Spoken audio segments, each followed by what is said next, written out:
Hello guys, good morning. Tara samahan nyo kaming maglakad-lakad dito sa Donchester Mill Pond.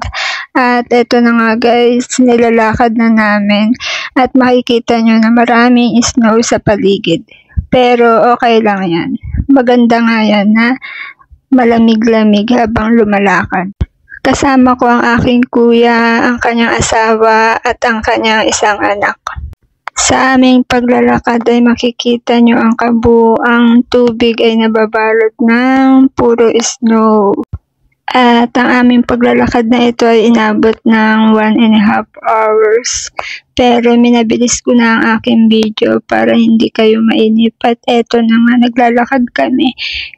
Kung makikita nyo, dire-diretso lang ang daan na ito. At hindi naman siya madulas guys. Safe naman dito. At ayan, may mga nahahawakan naman kung sakaling mapagod ka. At kahit nga bata guys ay kayang-kayang lakarin ito. Maraming nagpupunta dito guys kasama ang kanilang buong pamilya, pati ang kanilang mga alagang aso. At hindi ko na nga isinama dito sa vlog yung mga nakakasalubong namin guys. Ang malawak na tubig na ito guys ay na-frozen na dahil sa ilang araw na nag-i-snow dito guys. Parang kung titignan ay masarap mag-skating dito pero hindi ka naman nakakasigurado na matigas na ang tubig. Dito sa Canada guys ay uso nga ang nag-i-skating pero mayroon lamang lugar na kung saan pwede kang mag-skating. Pero sa ganitong lugar ay huwag. Dahil delikado rin. Ang mga gilid niyan guys ay tubig pa. Malambot-lambot pa. At ito na nga. Papunta na tayo sa dulo ng pinagbabagsakan ng tubig guys.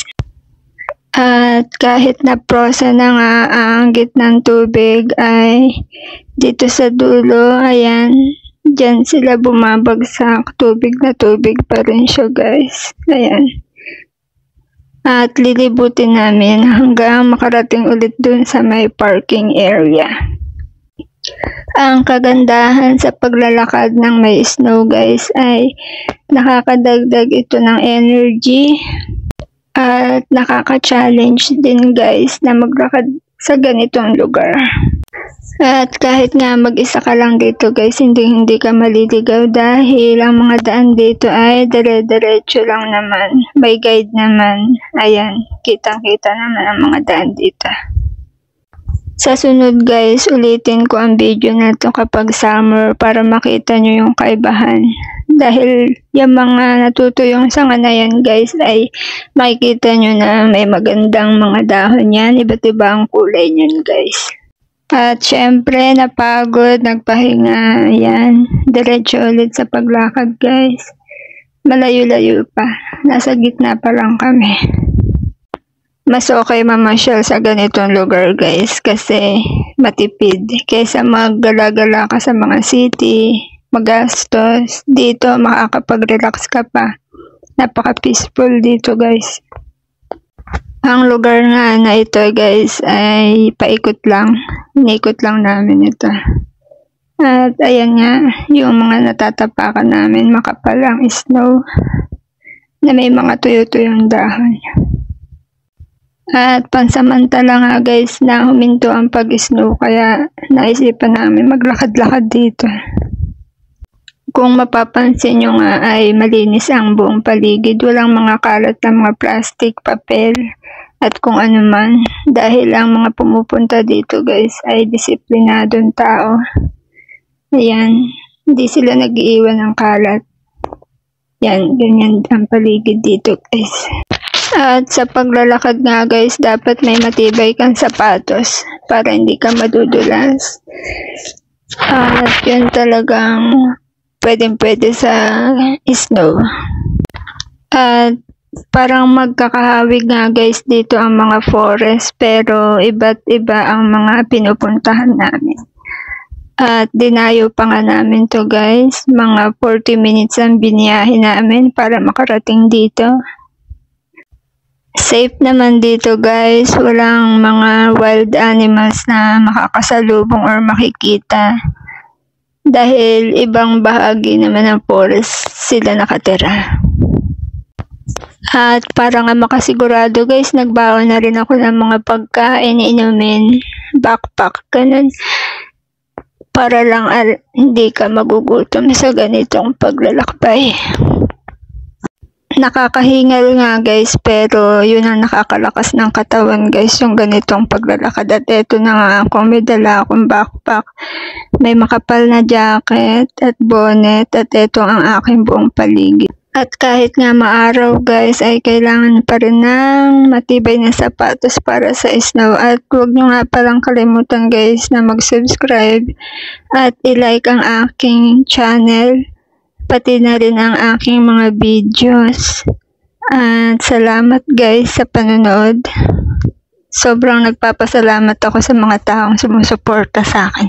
At eto na nga guys, diretso ulit sa paglalakad. Malapit na nga tayo guys sa may malawak na tubig na hindi pa napapaligiran ng snow. At ito na nga yun guys, sa paligid, ayan, may mga swan na naglalangoy, pero ilan-ilan lang sila dahil kapag walang snow talaga ay napupuno nila yung tubig na yan. Diyan sila tumatambay sa buong maghapon. Ayan. Yan yung nilakad namin papunta dyan. At ito yung kabilang tubig. Ganyan. Ito yung bahagi ng gubat na to na pinagtitigilan ng mga pumupunta dito dahil maganda ang view. At malinaw ang tubig. At kahit may mga swan ay tahimik naman dito. Dito rin sila nagbibideo, nagpipicturan. Ayan. At kahit anong ganda ng mga swan na yan guys, ay hindi natin pwedeng hulihin, hawakan ang mga yan. Hanggang tingin lang muna tayo guys. Ganyan, video tayo. At dito nga kami nagtagal guys sa aming buong paglalakad. Dito mo mararamdaman yung pinaka peaceful place ng buong lugar na to.